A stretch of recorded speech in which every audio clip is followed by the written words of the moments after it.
இப்போ நாம் பார்க்குறது அதாவது ஸ்கின் டிசீஸ் உள்ளவங்க. ஸ்கின் டிசீஸ் அப்படிங்கிறது வந்து இப்போ பரவலாக, முன்னாடியெல்லாம் ஒரு ஜெனட்டிக்காக வந்துட்டு இருந்தது. இப்போ பரவலாக நிறைய பேருக்கு அது ஃபுட்டுனால வருது. மனம் வந்து உளைச்சல் ரொம்ப ஜாஸ்தியாக இருக்குது. சாப்பிட்ற சாப்பாடு வந்து ஒரு ஒரு சத்து உள்ளதா இல்லை.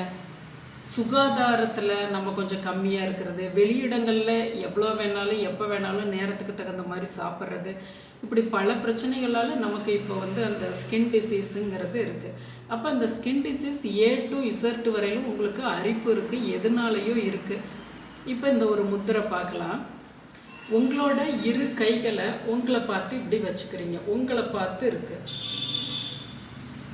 இப்போ இப்படி பார்த்து இருக்கும்போது இந்த ரெண்டு கையையும் இப்படி இன்ட்டு போல் வச்சுக்கிறீங்க, உங்களை பார்த்து வச்சுக்கிறீங்க, இன்ட்டு போல் வச்சுக்கிறீங்க.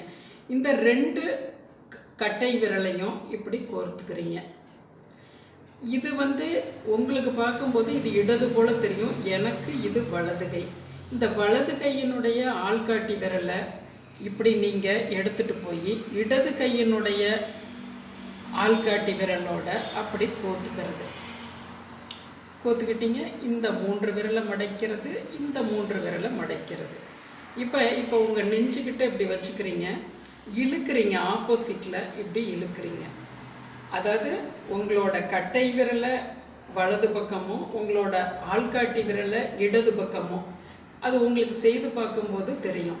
இது போல் உங்களோட கவனத்தை நீங்கள் உங்களோட முத்திரையில் வைக்கலாம், இல்லைன்னா உங்களோட மூச்சில் கண்களை மூடி மூச்சு உள்ளே இழுக்கிற மூச்சு வெளிவிடுற மூச்சை கவனிக்கலாம். இப்படி செய்கிறது உங்களுக்கு கொஞ்சம் கஷ்டமாக இருக்கும். ஏன்னா சும்மா இப்படி தேமேன்னு இப்படி வைக்கிறது இல்லை, பாருங்கள், இப்படி ஸ்டிஃபாக, அதாவது உங்களோட ஆள்காட்டி விரல் இடது பக்கம் நோக்கி இழுக்கப்படுது, இந்த கட்டை விரல் வலது பக்கம் நோக்கி இழுக்கப்படுது. இப்போ பாருங்கள், இப்படி நெஞ்சுக்கிட்ட வச்சுக்கிறோம், ஷோல்டரெல்லாம் இப்படி நேராக இருக்குது. 2 நிமிடம் குறைஞ்சபட்சமும் அதிகபட்சம் 5 நிமிடமும் நீங்கள் வைக்கும் பொழுது கண்டிப்பாக அந்த இச்சிங் 10% குறையிறது உங்களால் கண் கூட பார்க்க முடியும். முக்கியமாக நான் இதை எக்ஸிமா நோயாளிகளுக்கும் சொரியாசிஸ் நோயாளிகளுக்கும் நான் இதை வந்து பதிவிடுறேன். இந்த பார்க்குற உங்களுக்கு வந்து தோல் நோய் இல்லை, உங்களுக்கு தெரிஞ்சவங்களுக்கு இருக்கும் பட்சத்தில் அவங்களுக்கு இந்த முத்திரையை ஷேர் பண்ணுங்கள்.